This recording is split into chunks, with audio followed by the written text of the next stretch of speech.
भगवान बोले, कहो क्या बात है, कैसे आए हो?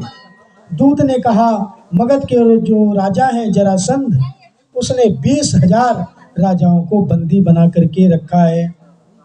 नरबलि देने के लिए उन राजाओं ने मुझे आपके पास भेजा है, आप ही उनकी रक्षा करें। प्रभु ने दूत से कहा, तुम उन राजाओं से कहना मैं उनकी रिहाई का प्रयास करूंगा और उन्हें बताऊंगा। भगवान ने सोचा ऐसा कुछ नाटक करूं कि जरासंध का उद्धार हो जाए। भगवान इंद्रप्रस्थ में आए, पांडवों से बोले, आप लोग नई राजधानी करना चाहते हैं, राजसूय यज्ञ करना चाहते हैं। मुझे मालूम है क्या आपने समस्त राजाओं को जीत लिया? क्या सभी राजा आपके पक्ष में हो गए?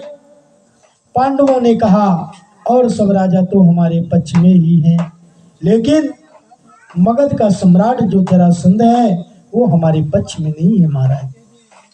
उसके पास सेना इतनी है कि उसे कोई जीत नहीं सकता। श्री कृष्ण ने यहाँ एक नीति की बात की, जिस व्यक्ति के द्वारा हजारों निरपराधों को कष्ट दिया जाता है, ऐसे व्यक्ति को धोखे से मारने में भी पाप नहीं लगता महाराज। इसलिए प्रभु ने भीमसेन को पंडित बनाया, अर्जुन को ब्राह्मण बनाया। ब्राह्मण का रूप लेकर तीनों जरासंध के यहाँ आ गए। जरासंध ने तीनों का बड़ा स्वागत किया। आइए पधारिए महाराज, 3 ब्राह्मण मेरे यहाँ पधारे। कहाँ से आना हुआ? भगवान बोले, अभी तो हिमालय से आ रहे हैं। आप बड़े दानी हैं, सुना था, तो आपके पास आए हैं।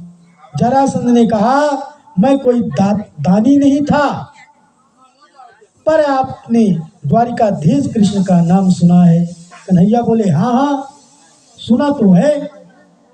जरासंध बोला, वो कृष्ण बड़ा पराक्रमी है महाराज, मुझे 17 बार उसने हरा दिया।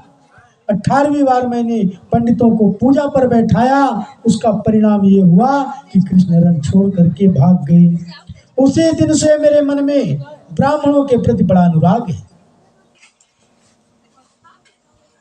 पंडित जी, एक बार जो ब्राह्मण मेरे यहाँ आ जाता है उसे मैं इतना धन देता हूँ कि किसी दूसरे के यहाँ मांगने की जरूरत नहीं पड़ती। आप 3 ब्राह्मण आए हैं, बोलिए क्या सेवा करूं आपकी, क्या दूं आपको? आप अपना परिचय दें। भगवान मन में कहते हैं, बड़ा खुश हो गया, हमसे पहचान भी नहीं पाया। कृष्ण बोले, क्या मांगे?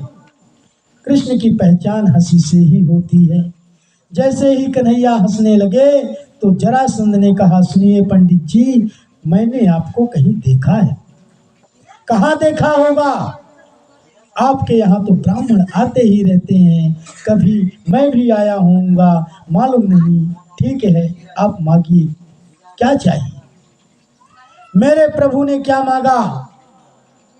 युद्धम नो देहि राजेंद्र द्वंद्वं सो यदि मन्यसे युद्धार्थिनो वयं प्राप्ता राजन्यानानकांक्षिणा। यदि देना चाहते हो तो यही दे दो कि हम तीनों में से किसी एक के साथ में तुम युद्ध करो। जरासंध ने कहा, पंडित होकर के युद्ध? हम लोग राजा हैं, पंडित नहीं हैं। जरासंध ने कहा, बड़े कपटी हो तुम लोग, मुझसे 3 वचन भरवा लिए, वचन में मुझे बांध दिया। ठीक है, युद्ध तो मैं तुमसे करूंगा, लेकिन पहले अपना परिचय दो, तुम हो कौन? भगवान परिचय दे रहे हैं।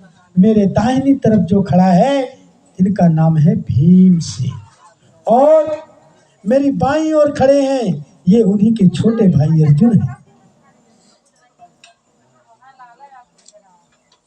अच्छा, तो ये पांडव भाई हैं, और तुम कौन हो?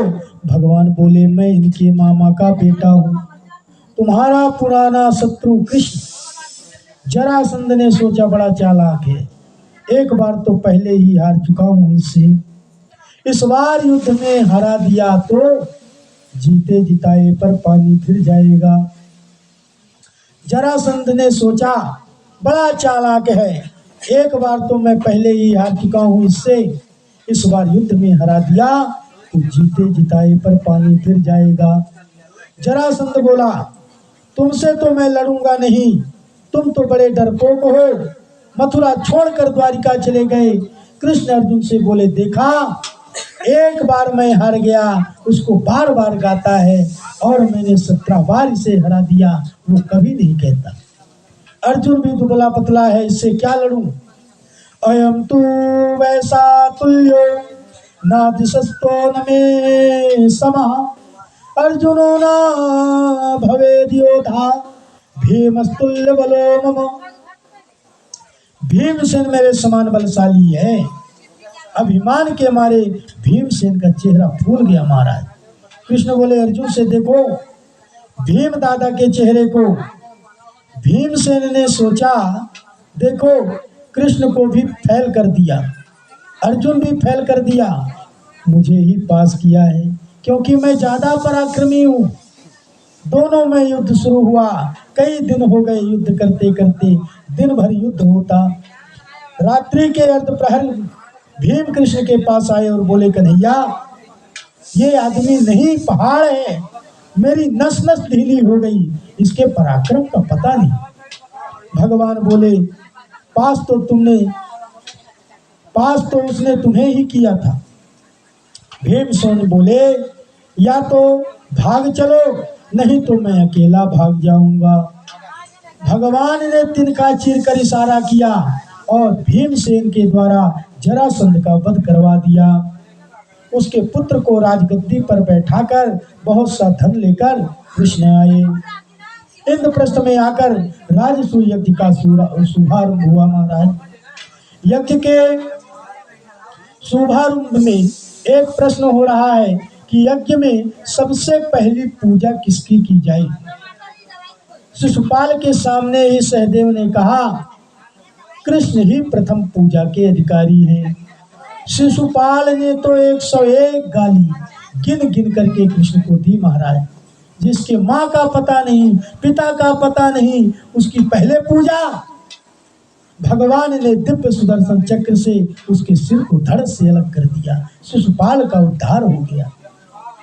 ये प्रसंग पहले नारद जी युधिष्ठिर जी को सुना चुके हैं। 7वें स्कंध में यज्ञ का शुभारंभ हुआ।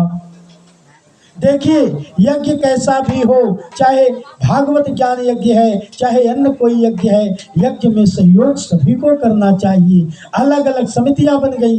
भगवान ने कहा सब एक एक काम बांट लो।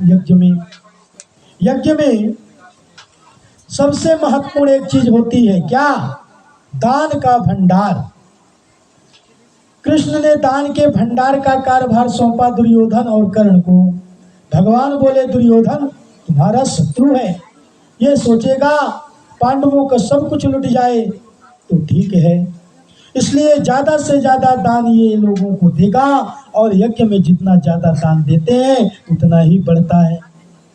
कर्ण के हाथ में एक रेखा है, जितना देगा उतना बढ़ेगा। यज्ञ में दूसरा भंडारा होता है महाराज, भोजन भंडार। भोजन भंडार का मालिक बनाया कृष्ण ने भीमसेन को, क्योंकि जो ज्यादा खाता है ना वो ज्यादा खिला भी सकता है। भोजन परोसना बहुत बड़ी कला है। भोजन परोसने में भी सभी निपुण नहीं हो सकते हैं, सभी कुशल नहीं हो सकते हैं, इसलिए प्रभु ने भोजन परोसने का काम द्रौपदी को सौंपा। परिवेशेन दुग्धया, भोजन परोसने का काम द्रौपदी को। द्रौपदी कहाँ की थी मालूम है? पंजाब की। पंजाब के लोग जरा ज्यादा सुंदर होते हैं और हष्ट पुष्ट भी होते हैं, तगड़े होते हैं। आप 5 महीना पंजाब में रहकर आओ, 5 महीना में ही आपका भेष बदल जाएगा। पांडवों की पत्नी द्रौपदी पंजाब की थी। पंजाब को संस्कृत में कहते हैं पंचाल, और पंजाब के राजा का नाम था द्रुपद। पंचाल नरेश की पुत्री होने के नाते द्रौपदी का एक नाम है महाराज पंचाली। पंजाब के लोगों में श्रद्धा बहुत होती है। कृष्ण भक्ति 2 प्रांतों में कूट कूट करके भरी है। एक